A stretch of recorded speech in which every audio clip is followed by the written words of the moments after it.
Welcome, everybody, and thank you for joining us. This is a very special session for our amazing guest, Angela Hardy, who you can see there on the right. And Angela is a highly accomplished and gifted personal transformation specialist and also kinesiologist, who I've had the pleasure of experiencing her gift a couple of years ago in terms of the kinesiology, which was amazing. Thank you for that, Angela. And she's got some fabulous insights and inspirations to share with you all, particularly with regard in this session to hacking happiness. And tell me one person who wouldn't enjoy the thought of even more happiness in their life, particularly now. We were just chatting before going live with regard to the extra stresses of COVID and, particularly with work scenarios and that. So it's a hot topic. And how this came about is that Angela actually interviewed me recently in her fabulous series, which was the Art of Life Explorations. So thank you for that, Angela. If in case any of you would like to hop in and catch those, it's on Angela's Cloud9 Facebook page. And I'm sure we'll leave some comments below with some links for you all. But that's been an amazing series and very enlightening. Thank you, Angela. So in the process, and also just having known each other for a few years, we have so much synergy in terms of what we do and helping people to really unleash those inner stars and shine their brightest light in the world. So I'm very happy to have you on, Angela. Thank you so much for joining me. And can we kick off with a little intro from you about really what you do and how you've come to do it, a bit about your journey? Thanks, Naomi. It's such a pleasure to be here with you today. Yeah, sure. My journey, I started this whole experience of trying to find a better way to feel, to be, right back in my early 20s. And it was a colleague that I worked with said to me, come and do this personal development course. And we went every morning at like 5 a.m. to this guy called Mike. I can't remember his surname. And off we went and we did this personal development course. And it was the first time in my life that I started to think and realize, oh, it doesn't have to be like this. It doesn't have to be so hard. And I don't have to be so defensive, and I don't have to be so aggressive, and I don't have to be so freaked out all the time, and I don't have to be so anxious. And I started to understand that actually maybe there was a better way or another way of doing life. And for the next, I'm going on 50 this year. So for the next 30 years, I've been trying to learn how to hack life. I've been doing everything I could in studying personal transformation and personal development. I've been learning all about health and well-being. I know everything there is to know about diet and exercise and the whole 9 yards, because I've been trying to find this way of having a life experience that just feels good inside. You know what I mean? That we can feel less suffering and more joy and more happiness and more well-being.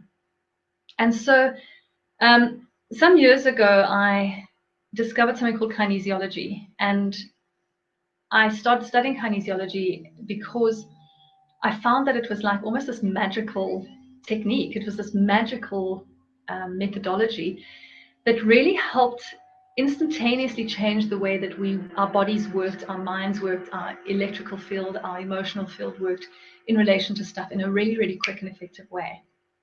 And in studying kinesiology, I obviously had the opportunity to do a lot of work on myself with somebody else for a change, instead of all the work that I'd been doing on myself, trying to find out how to get a better experience by myself. And it was really amazing to see how quickly I could have some insightful transformation stuff happening with me when I worked with somebody else with the kinesiology, because it's so efficient at changing the unconscious, at changing the electrical system, at changing everything that's going on, including nutrition, including digestion, including structure of the body and muscles and bones and all sorts of things. So I just love the kinesiology so much. I mean, I'm totally passionate about how it works and how quick and effective it is. And then I studied neurolinguistic programming. And NLP is about hacking the mind. NLP is about changing the way that our mind works in relation to our life, in relation to how we do life, in relation to being able to be more effective and more efficient, to be able to transform our mental experience of life.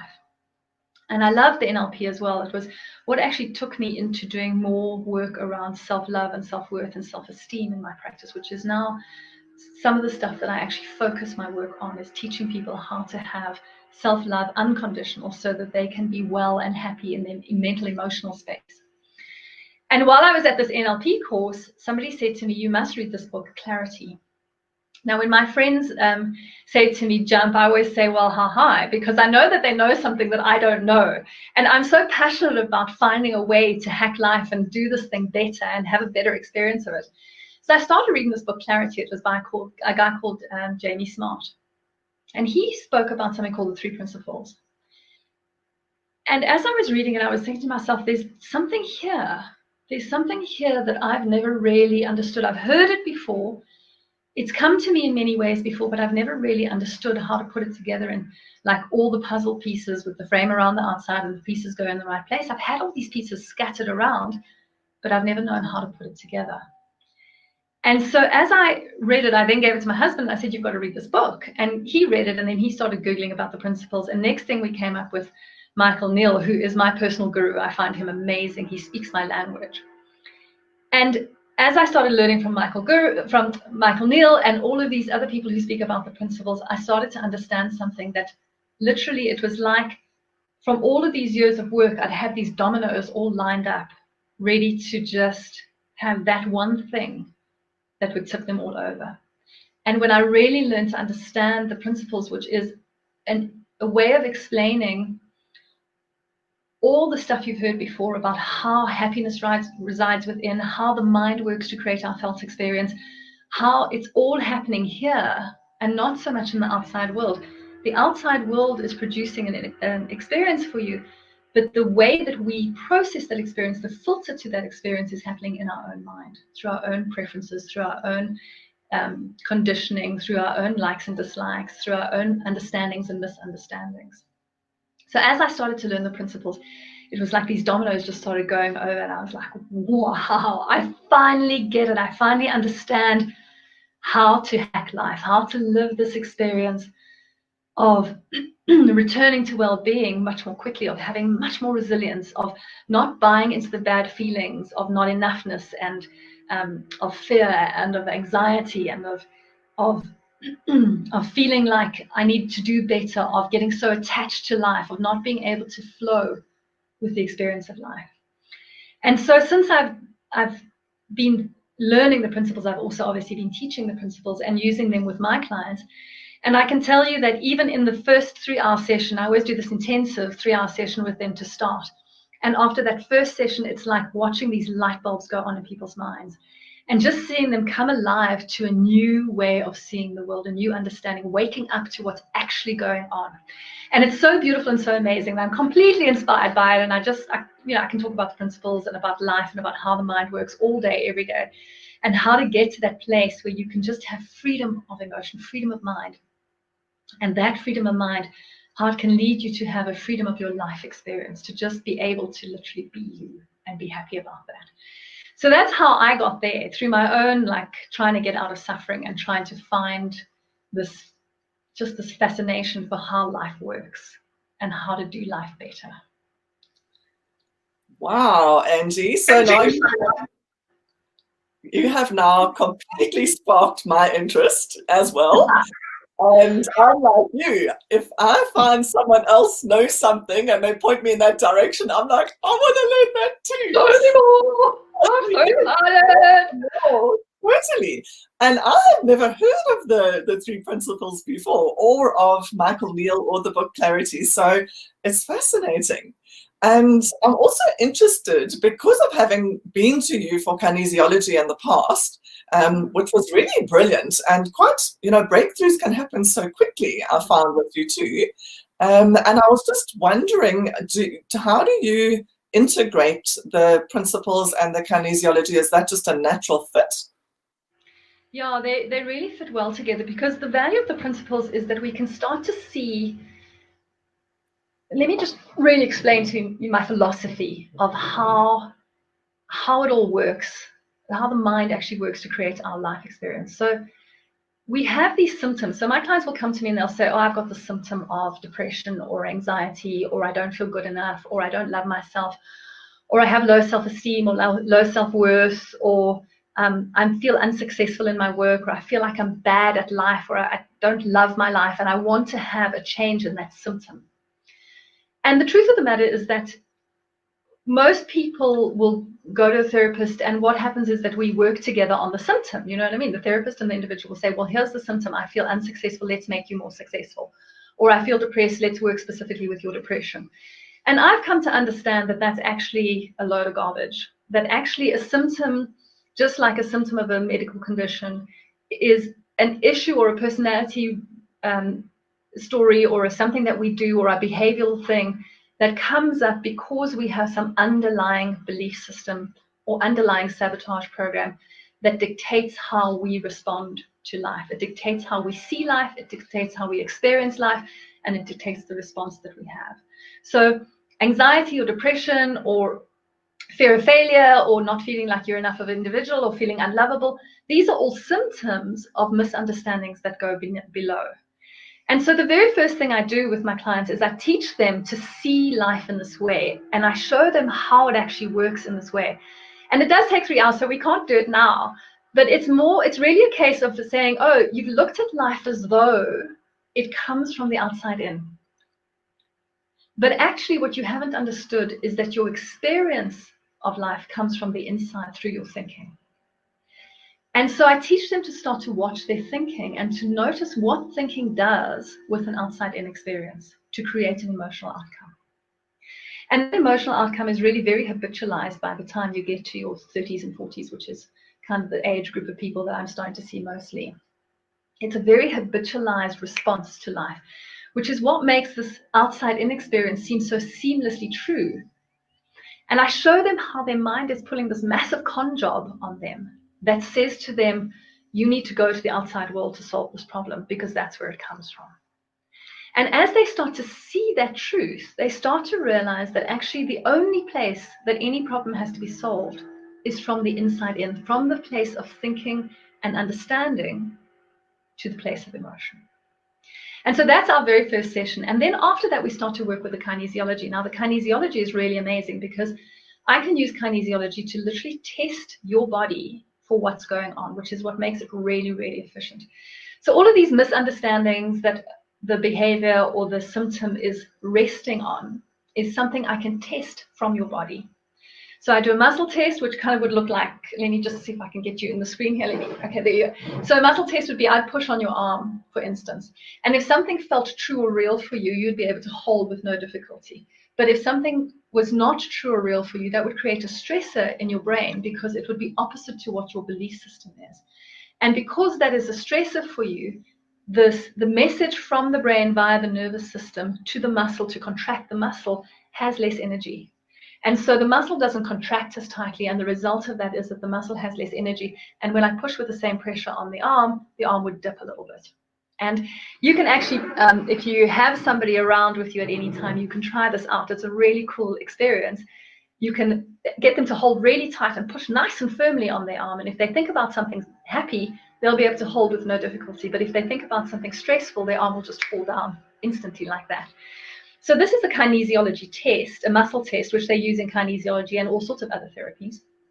But with that muscle test, I have the potential to test what's actually going on inside of your unconscious mind in relation to all of these misunderstandings and belief systems.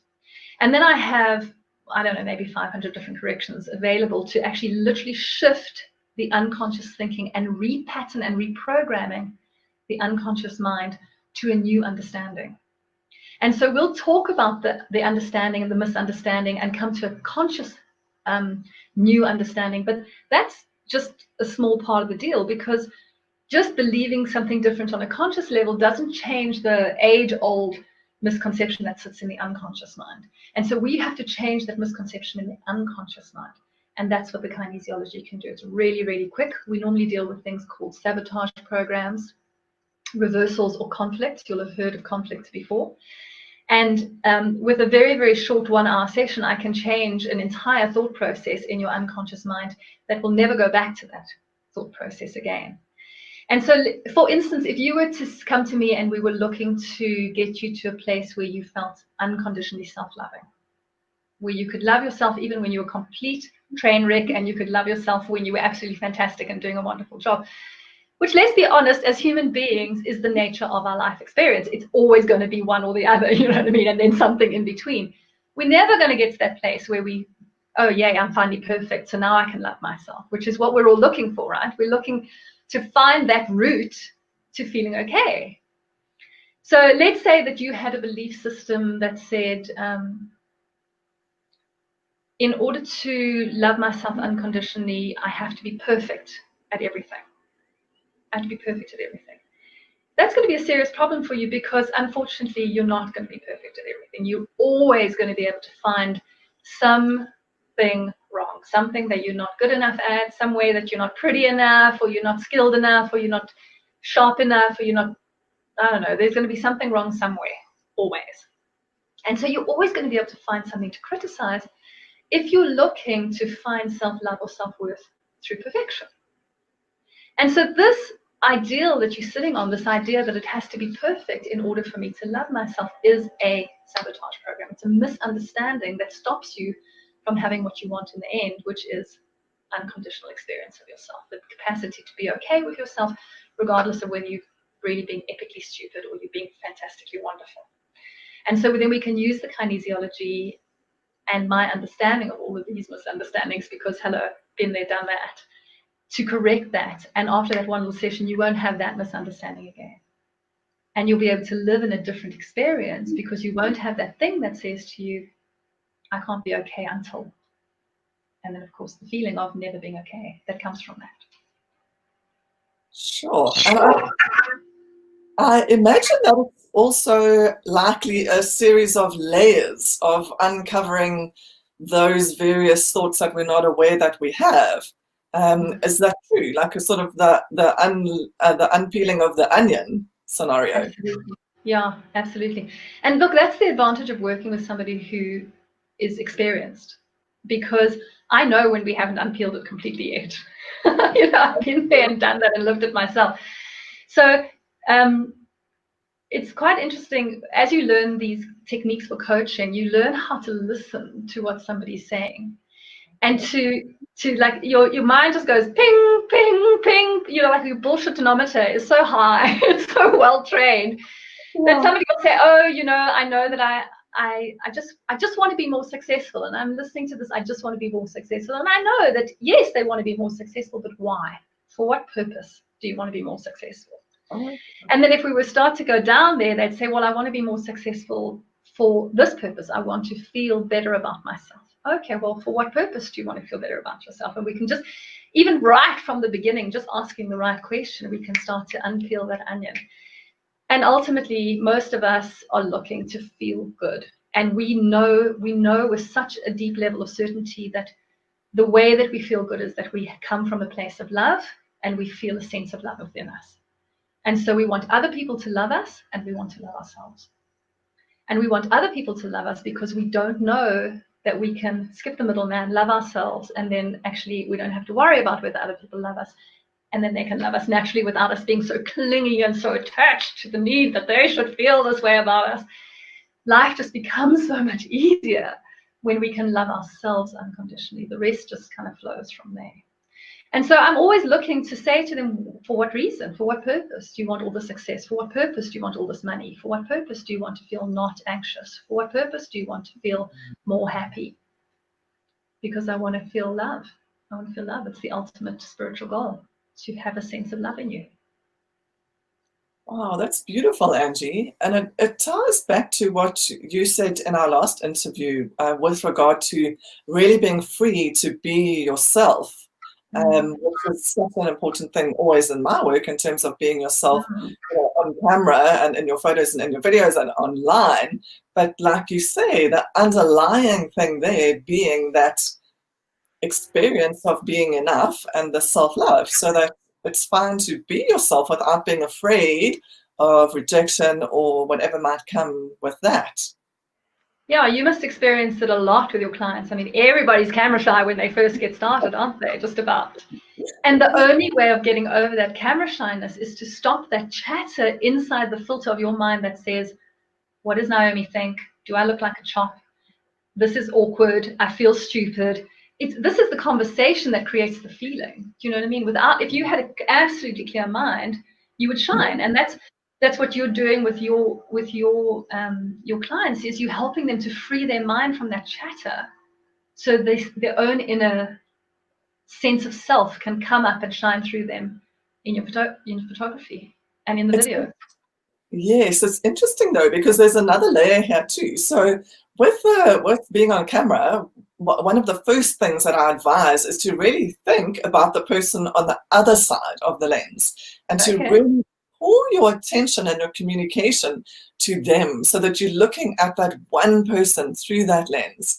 You're thinking of them, and you're really considering how you can help them in that moment and what you're wanting to convey.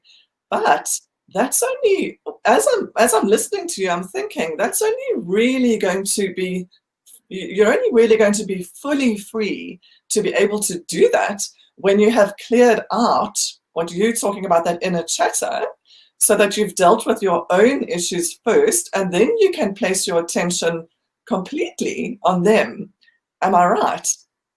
Well, I guess the real question is if you want to do this long term, or if you're just doing it for a photo shoot. Because it's a really good life hack for a photo shoot, because I can only place my mind in one place at a time.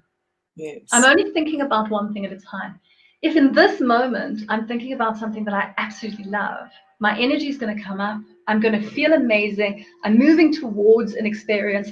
I'm excited. I'm thrilled. I can't wait. I'm motivated. I'm happy. It's going to shine through me in that moment.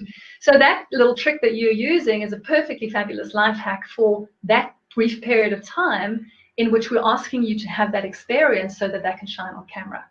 And it's actually, if you read about happiness and some of the pillars of happiness, some of the most basic pillars of happiness is pay attention to somebody else.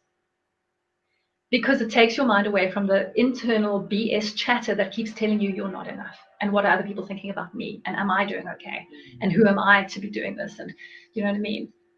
Am I lying? Am I cheating? Am I full of rubbish? Am I something like, am I faking it? Or, you know, all this like feeling that we get when we spend too much time thinking about ourselves.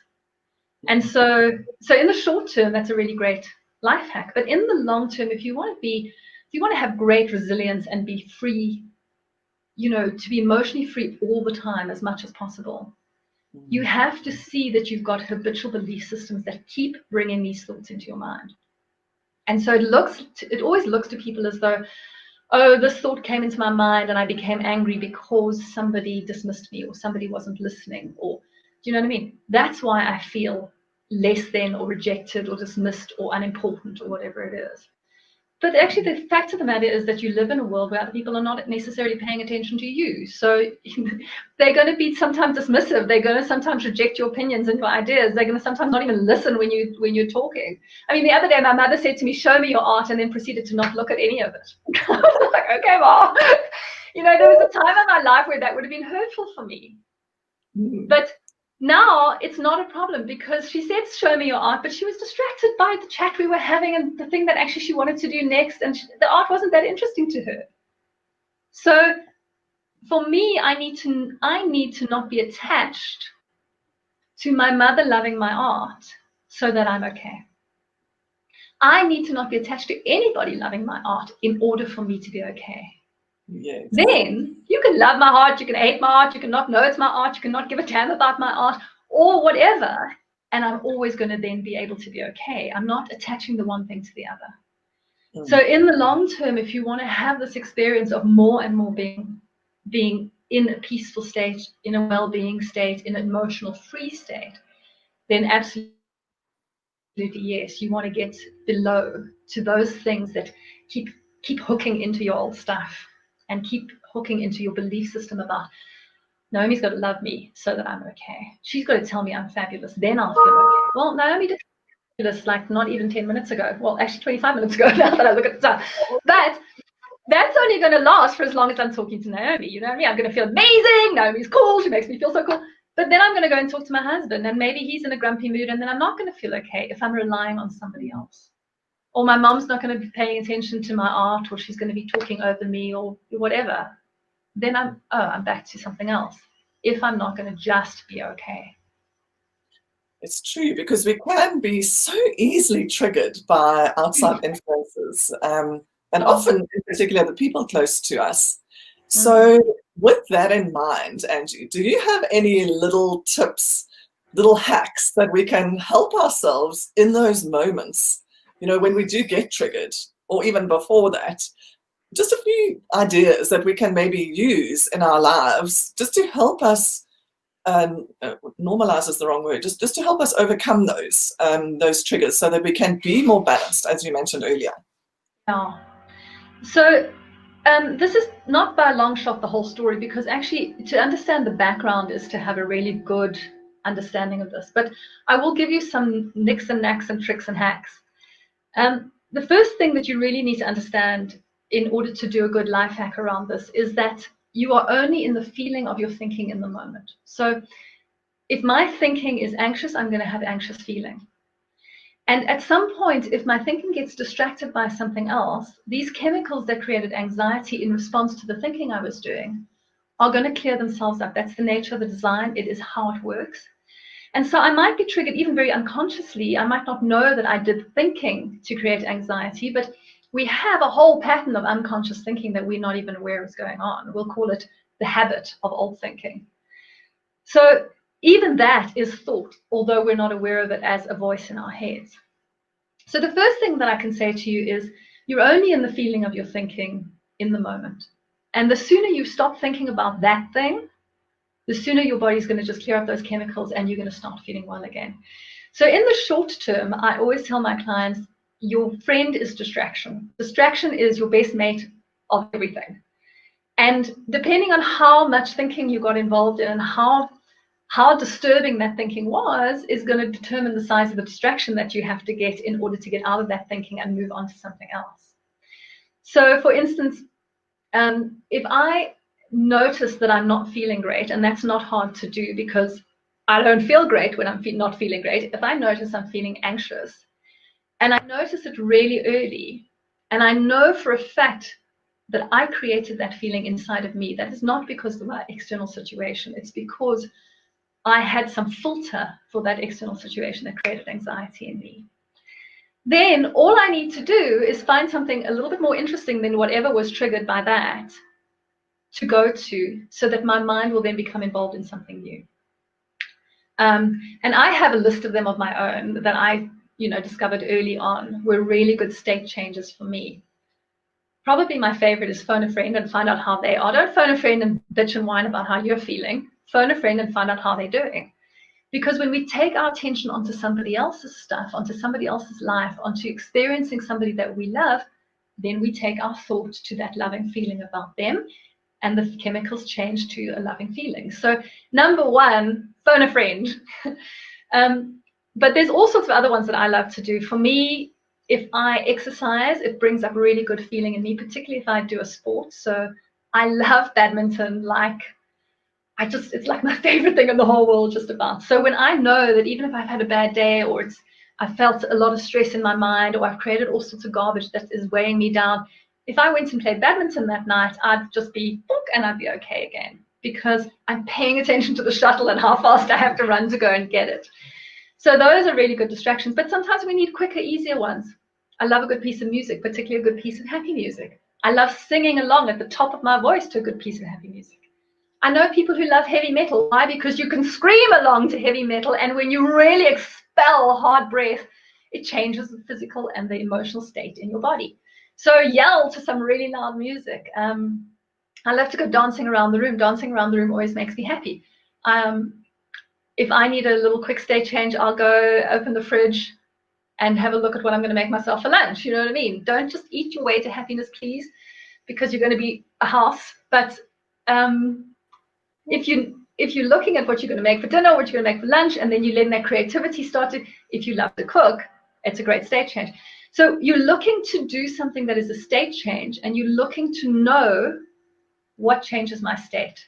and then just pick something and go for it. And if it's not big enough, pick something bigger. Go watch Dara O'Brien on YouTube. My husband was in a grumpy mood the other night. I'm like, Dara O'Brien, the two of us watched an hour's worth of one of his shows. He's hysterical. You can't not be happy. My sound okay? Yeah. Oh, there we go. Yeah, that's fab. Okay, so state change is basically the thing. And that all resonates a lot with me. One of the things Dave does quite often is he watches like the best of the America's Got Talent, or those, and then yeah, and then I'll hear the music playing. I'll be like, whoa! And even just I'm outside of my office, it'll immediately lift my spirits just to hear that. That's great. And I'm just thinking in terms of, as an example, I've remembered now why it was that I came to see you with the kinesiology, and it was anxiety that I was experiencing prior to doing very big photo and video shoots. For example, we were covering the Africa Health Exhibition. We did that for 3 years in a row.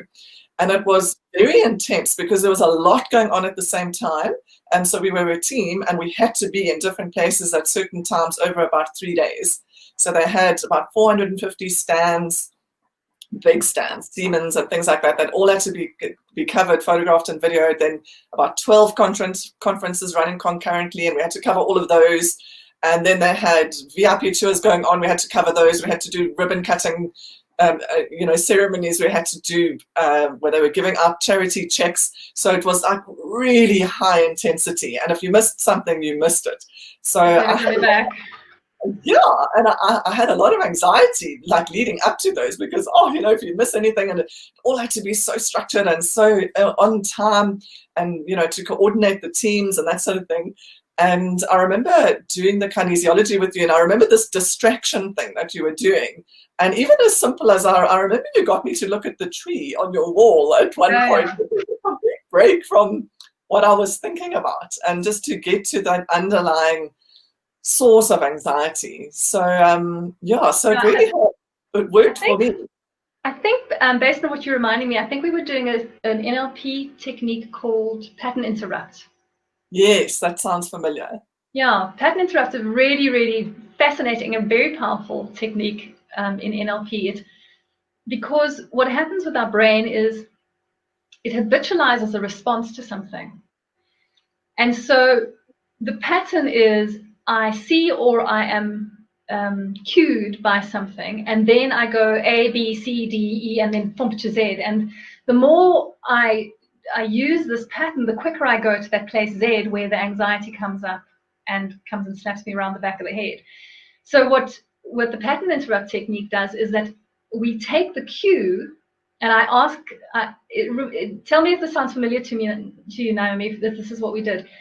You take the cue, which is that very first thought, I've got to do this conference. And as you start thinking that, the anxiety starts coming up immediately. And then I would interrupt that cue in the pattern that it would go from, I think about the conference A and then to Z. And then I would stop you and say, do you smell popcorn? And then you were like, what's popcorn? And then you're like, how rude. I was just about to tell you what happens when I get really anxious. And then I say, okay, now tell me what makes you really feel anxious. And then you'd go, well, I think, and then it just, as you're saying that, I'd be like, how many branches are on this tree? And you'd be like, what the hell, chick? But it is actually amazingly powerful, because the nature of the brain is that neurologists say nerves that fire together wire together. So what that means is that we create a habit very, very quickly. And once we've created that habit, we don't go down a different pathway. We always go down the same pathway. And it's not to say that we can't reprogram that and make a new pathway. We can actually quite easily do that with a bit of skill and a bit of knowledge and a bit of practice. But unless we do that, we're going to go down that same pathway over and over again. It's like tying your shoelaces. Like, I could ask you to tie your shoelaces and you could do mathematics at the same time, because tying your shoelaces is so habitual that you don't have to give it any thought at all. But if I asked you to tie your shoelaces back to front, the top of your head would pop off while you're trying to do math. You'd be like, hold on, I can't add and do this at the same time, because tying them back to front is so complicated suddenly. And it's like something actually that you know how to do. It's just back to front. It's really complicated. So that kind of tying your shoelaces is so habitualized, but we don't just do it with physical stuff. We do it with thought as well. And the thought that leads to the emotional state that we get ourselves into we've been having these kinds of thoughts since we were born. And we just habitualize that emotional response. And then we keep saying, oh no, but this emotion is caused because the taxi cut me off, or because somebody said something mean to me, or whatever. It's like, oh really? Okay. Sure. That's fascinating. And so, Angie, just thinking about this, so would most of your clients come to you because of anxiety or depression or those sorts of issues? And then thinking about that, can you give us possibly a few examples of maybe breakthroughs that they've had, kind of using the practices that you mentioned earlier, combining that with the kinesiology, just to have some ideas of practical application? Yeah, my clients come to me mostly because they're looking to have a sense of self-esteem and self-worth. And some of them come because of depression and anxiety, and some of them come because I have an anger course as well. And anger it's they can all be worked with in the same way. Anger is also it's a behavioral experience based on a misunderstanding belief system. So I have to respond in this way because of this misunderstanding belief system. So those are the things that I mostly see in my practice: self-esteem, self-love, and self-worth. I see quite a few relationships, which are really cool to work with. I do love working with relationships. Anxiety, depression, anger, are most of the things. So I do have a client who doesn't mind me talking about him. His name is Chris. He came to see me about maybe 2 years ago, the first time he came to see me. And when he came to see me, he was so distressed, and he had so many suicidal thoughts that I was really, really fearful for him at the time. I was really, really worried for him. And there was no like masterfully good reason for him to be this distressed, except that he'd given up the super cushy job and he'd started in this other job, which required him to have all these skills that he hadn't practiced for 20 years. And he just felt completely out of his depth, and he was actually making less money, and he just couldn't stop this constant thought in his head that he'd made this massive mistake, and he'd like put his family in dire straits. And I mean, it really wasn't true. And he was so freaked out by it all that I was actually super, super worried for his well-being, that he would literally just end it all. And even after the very first session of that 3-hour session that we had together, he just sort of kind of woke up to something and started thinking, oh, hold on a minute.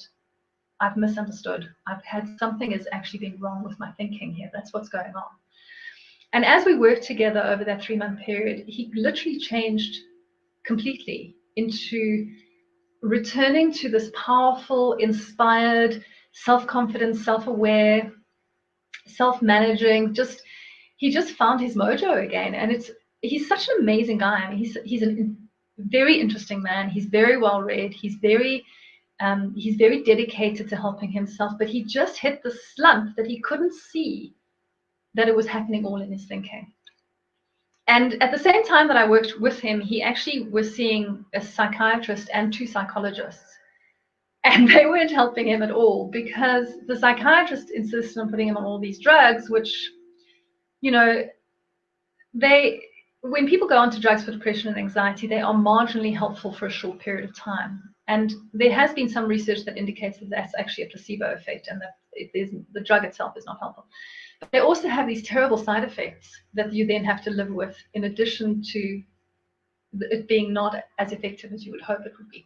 So he's on all of these drugs. They have all these terrible side effects. He's not sleeping at night. He's completely freaked out. He's absolutely suicidal. And within the 3-month period that I saw him, he had this complete change around. It was just beautiful to see. And I actually am still in contact with him right now, because he was so inspired by this learning that he's actually just taken it further and further and further. And he's going to become a coach in his own right to teach the principles, because he just feels like it can make such a difference to people's lives.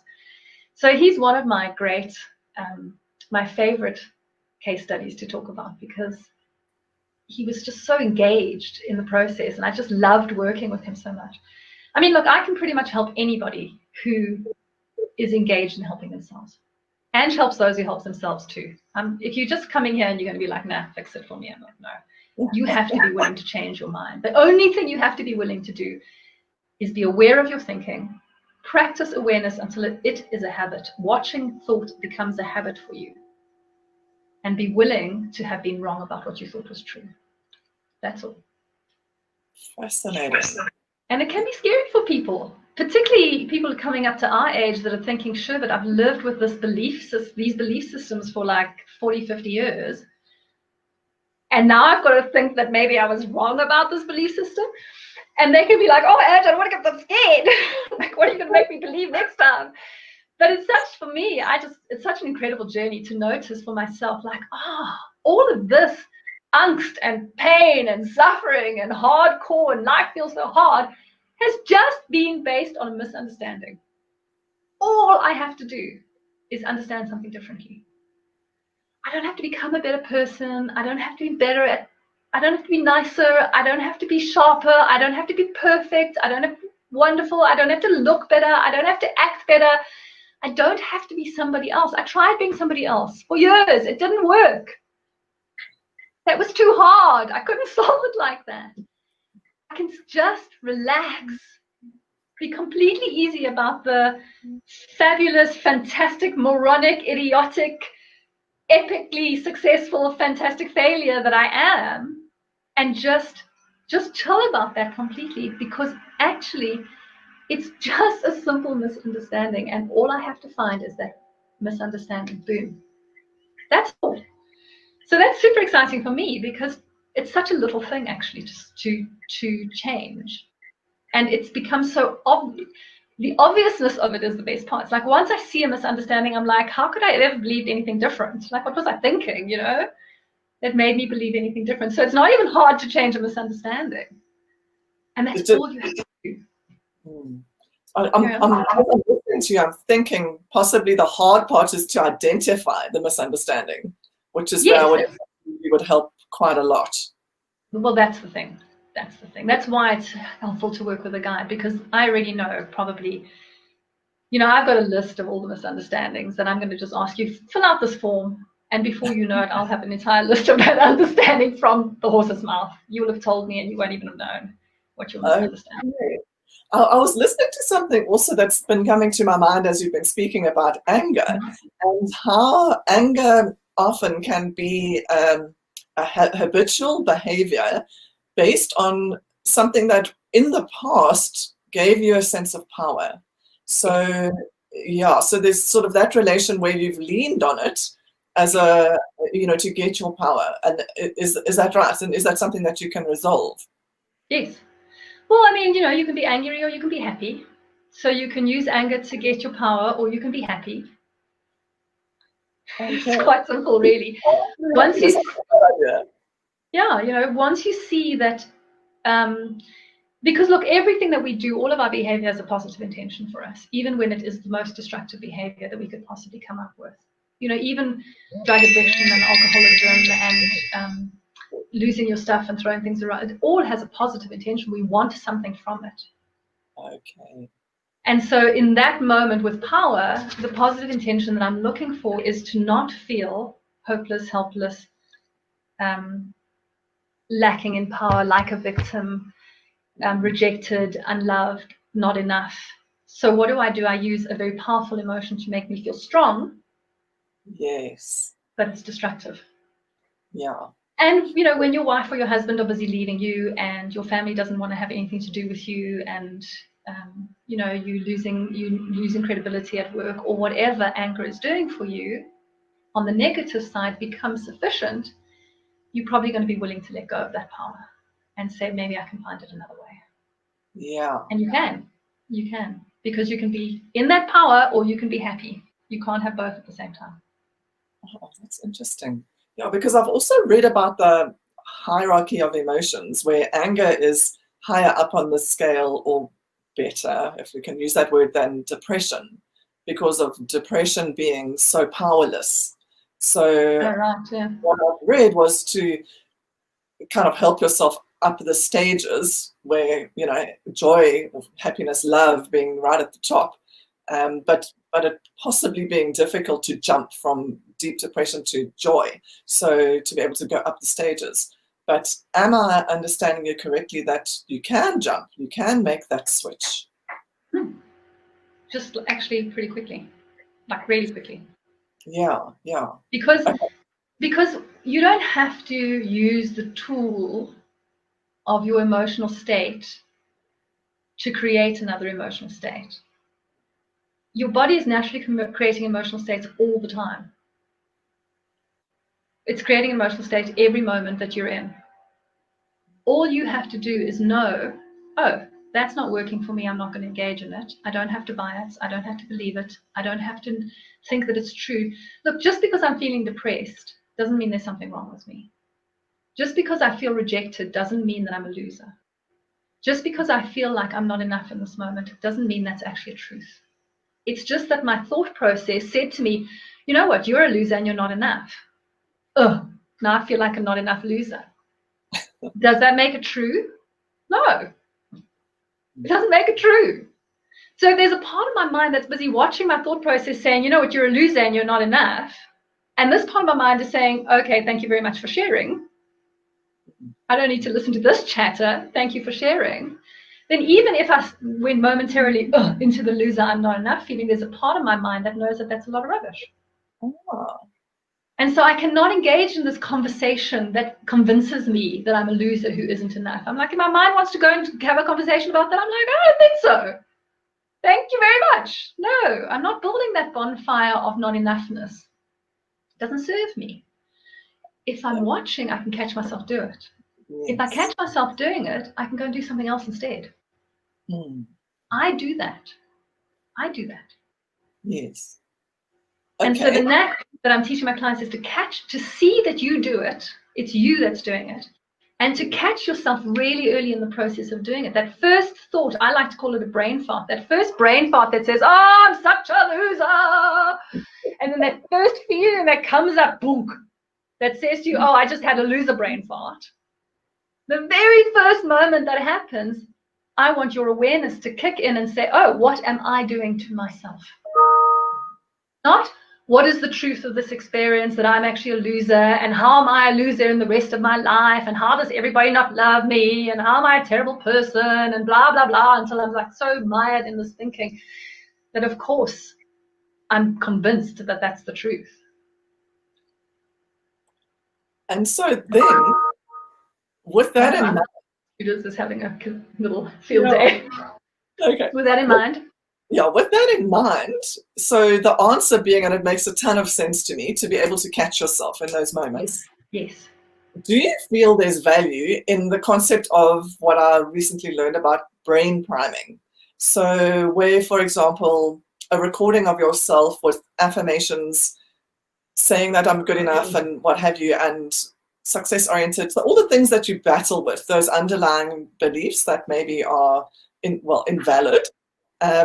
Is there value in doing things like listening to a positive recording, brain priming, to raise your general level of being so that you require less interrupts? Yes or no? I'm a bit on the fence about it, to be honest. I don't. The reason I say that is that there's okay. Let me put it this way. There's two ways to change your mind. There's three ways to change your mind. Okay. If you've got a deep belief that you are not enough, let's say, like you are not worthwhile, you don't have value, there's three ways to change your mind. One is to start to drip feed a new idea. That's an affirmation and brain priming. The new idea is I am enough, I'm worthwhile, I'm a worthy human being. Okay, so let's say you affirm that every day. Now, if that affirmation is so in contrast to your actual feeling of not enoughness, if it's so opposite, it's actually going to cause stress for you. And I'm sure that anybody who's ever done an affirmation has noticed that sometimes my affirmation doesn't make me feel better, it makes me feel worse. Yeah. Because by saying that affirmation, it's actually bringing up that feeling of I'm not worthwhile. And the feeling of I'm not worthwhile has been like brain primed your entire life. And now you're trying to give your brain the opposite, and it can be actually quite stressful and bring the feeling back. So if you were going to use affirmation to try and change your mind, which it can do over quite a long period of time, then you would have to be very careful to notice, firstly, am I doing a decent affirmation? So is it a positive affirmation? Not just like, I'm not an arsehole. That's not a good affirmation. But also, is it an affirmation that doesn't stress me because it's too untrue for me to feel okay in my body? So if I think I'm an arsehole, then I can't do an affirmation that says I'm not an arsehole, but I also can't do an affirmation that says I'm amazing, because that's going to feel uncomfortable to me, because actually I believe I'm an arsehole. So then I might do an affirmation that's just one little step above. So I might do like mirror work, or an affirmation that I look at myself and I say, I'm okay. It's okay. It's okay. I'm okay. Or just, I love myself regardless. Or I'm willing to love myself regardless, which is it's more subtle, you know what I mean? To say I'm willing to love myself, as opposed to I'm lovable, that may be a small baby step in the right direction. So that's the one way you can change your mind, but it does take a long time. The second way you can change your mind is you can use techniques like NLP and hypnosis to get a much quicker result. But they're also slow compared to really understanding that the belief system on which you based I'm an arsehole is actually fundamentally untrue. And getting rid of that belief system out of the unconscious mind, which is what I do with kinesiology and this 3 principles. The belief on which you are basing this I'm an arsehole thing is the problem. It's not the repetition of the words in your mind, I am an arsehole, or using some other words to change it. It's like, for what reason do I believe I'm an arsehole? Where does this come from? Well, I can tell you something, that I'm an arsehole is not the belief system.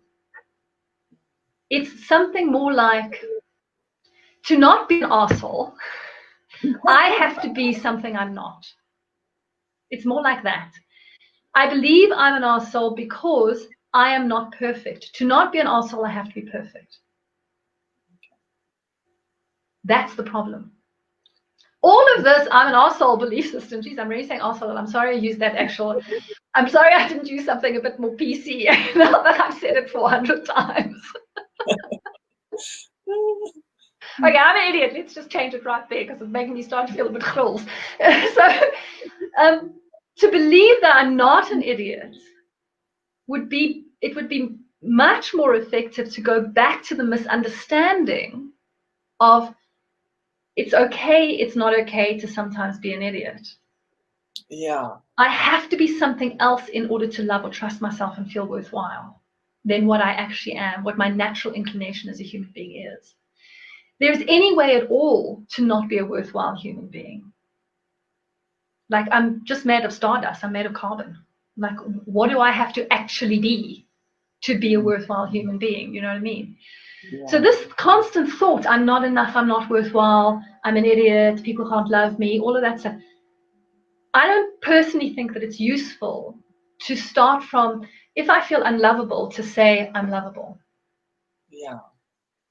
I don't think that that's a particularly useful way. It's a very long, drawn-out process to change my mind in that way. For me, the best way of doing it is to come to the underlying understanding about lovability, the misunderstanding about lovability.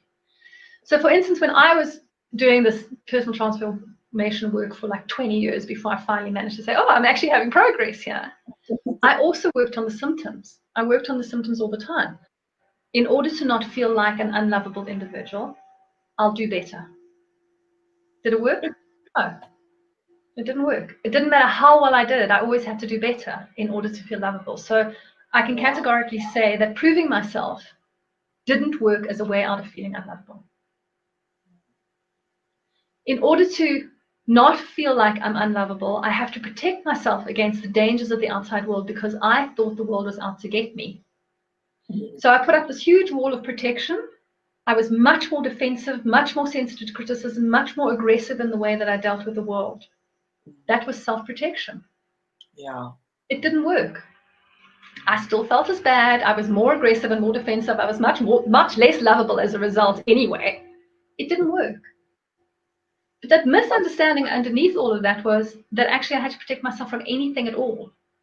or that I Yes. had to get love from anywhere other than the fact that I misunderstood that I could just love myself. Skip the middleman, just love yourself. You know what I mean? And what were the things that I understood that were stopping me from doing that? What were the misunderstandings and sabotages that were stopping me from just loving myself as I am? I That. think, yes, it makes so much sense. And you know what really hits home to me, Angie, in that conversation? It's what I was thinking of just when you started speaking, that so often I think it's exactly what you say. It's actually based in fear that I need to protect myself. And that there's something out there, to get Gonna me. get me. And based on experiences we've all had as being helpless children and, getting into trouble and whatever else. Yeah. So more than even the thought, it's actually that emotion, that sort of underlying fear that's sort of there, that's driving that feeling that I've got to do something to be safe. Yes. Yeah. If I was rich enough, then I'd be safe. Yeah. If I was loved enough, then I'd be safe. If I had a husband, wife, or 2.5 children and a car and I drove a Porsche or Mercedes Benz or whatever, then I'll be safe. If I have enough medical aid and enough, then I'll be safe. No, safety comes from the process of your thinking. It doesn't come from stuff. You can have, I've dealt clients with, I had a client who had a company that he was thinking of selling worth the value of 200 million rand. That did not include his personal assets. He was deeply, deeply unsafe in his thinking.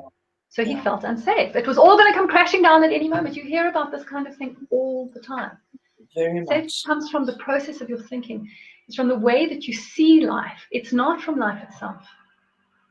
So interesting. It reminds me, I want to wrap up shortly, but it just reminds me of The Soul of Money, the book that I've just been reading by Lynn Twist. Yes. And she mentions this in relation to money, that on the Yes. whole spectrum, she's worked with, the poorest of the poor in the world. Obviously, she works on the Hunger Project and she's a fundraiser. So she's also worked with the wealthiest of the wealthy. And like she said, there's no discrimination whatsoever in terms of that feeling and that feeling of safety, especially, and enoughness. Yeah, and she speaks about sufficiency and how very valuable that can be at any level of the spectrum, and that it's not about so interesting. It's why so many people come to this work in their late 30s, in their mid 30s to early 40s, because they've pursued that method of success and money and wealth and family and find a girlfriend or find a husband and, have 2 children or whatever it is. They pursued that method for that first period. And around about 35 and 40, when they're making the money and they have the car and they have the family and they have the kids, and they still have that feeling inside that says something has not clicked here, that they realize it's not in the money. It's not. People told me this when I was 20, but I chose to think that it weren't right. Now that I've got the money, I realize, bugger, it's not in the money. Yeah, it's I've got to find it somewhere else. And that's the work that I do. It's I help people to see from that place that safety and security actually arises, how to get it from there. That's awesome, Angie. It's just brought Jim Carrey's quote to mind. He's got a brilliant quote, which is along the lines of, I think everyone should become rich and famous and do all their dreams so they can realize that's not the answer. That's not the answer. That's exactly right. It's not the answer. I saw Ed Sheeran talking about it actually on an interview the other day. And he was just like, you know what, it's cool, but you do your biggest concert of your life. And he said that's what he did. He came home at the end of a year-long tour. He did in his hometown the biggest concert of his life. He had like 40,000 people at the concert or something. I don't remember exactly the numbers. And he said this was going to be this highlight of such extreme value in his life that he would finally get to this pinnacle. He said he walked out of that concert afterwards and he sat down and he just thought to himself, oh, now what? And he took up art. He started painting Jackson Pollock. Yeah, I did. He started painting Jackson Pollock type canvases to see if he could find some other challenge that engaged his mind. And what's he doing with that? Distraction. Sure.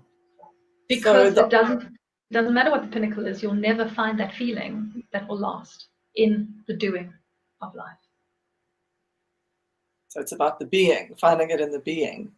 Yeah, damn it! We have to be human beings, not human doings. Jeez, I'm always such a human doing. I'm like, I gotta be a human being. Yeah, it's about the being. When you're being, oh my God, when you can learn to be mindful and present and just quieten that chatter, the simplest experience is so beautiful. Sitting on your patio, having your cup of tea in the morning is a thing of such pure, exquisite beauty if your mind is there in that moment with you. That's where the pleasure comes from. Yeah, that's beautiful, and a beautiful note to end on. Thank you, Angie. I'm just seeing that we're a whole hour in, and I'm getting more and more fascinated by this conversation, actually. But before we wrap up, I just want to give you an opportunity to just let people know how they can find you, and a little bit about the courses that I know you're offering, and the services, well, the kinesiology and the practices that you offer, so that they can follow up, and then we can drop some links below so that they can all find you that way too. Okay. So my name is Angela Hardy. You can certainly Google me, I will come up. But my business is called Cloud9 because you leave me floating on Cloud9. That's my husband's brilliance. So my business is called Cloud9. My email address is info@cloud-9.co.za. And you can Google my website is also www.cloud-9.co.za. And you can see all the things I do, from the personal transformation work to the flotation therapy, to my online courses. And also, actually, while I have you here, I have a lot of free stuff available. If for those people who can't afford me but really would like to get some of the benefit of all the years of hard work and self-evaluation that I've done, I have a YouTube channel that you can check out. You can just pop me an email and I'll send you a link. And there's lots of videos, there's lots of explanations, there's lots of this learning, this understanding of the 3 principles. It's all there. I have courses on Udemy. You can let me know, I'll send you a coupon. You can buy those courses, they're cheap. And I do a free weekly group, let's call it a group coaching session on a Saturday morning at 9 o'clock. It's called Angel Circle. If you want to join that, you're very welcome. It's absolutely free. You can stay with me for as long as you like, and come and just spend some time with us on the group thing. So you just give me an email and I'll send you all these details. But I'll also put all of this stuff at the bottom of this interview in the comment section. Wonderful. Thank you, Angie. So your Angel Circle, am I right that it used to be in person, but now it's online? Is that right? Or are you? No, no, I used to do, I don't know if you remember, I used to do bonfire chats. Yes, I remember. So that was kind of what Angel Circle is now. But since COVID, I'm doing a free online Zoom session. Yeah, and it's nice because you come for the bonfire chat and it's like you sit around the bonfire, but you got to hassle your way through the traffic or whatever to get there. So now you're just in your pajamas. Most people are like still in their bed, like here we go on Zoom on the Saturday morning. So yeah, it's just quicker and easier and just as effective, actually. Fantastic. Thank you, Angie. Brilliant. Thank you. I appreciate your time and your experience. And there's a lot of food for thought here, I must say. And I hope that it's been very valuable. It certainly has for me. So I'm sure it will have also for our listeners, our viewers. So thank you so much. Thank you so much. Thank you so much for having me. I don't know, it lights up my life to be able to talk about this stuff. It's my absolute passion. I feel so excited to talk to you about it. So thank you for having me. Thank you. Take care. See you soon. You too. Bye. Bye.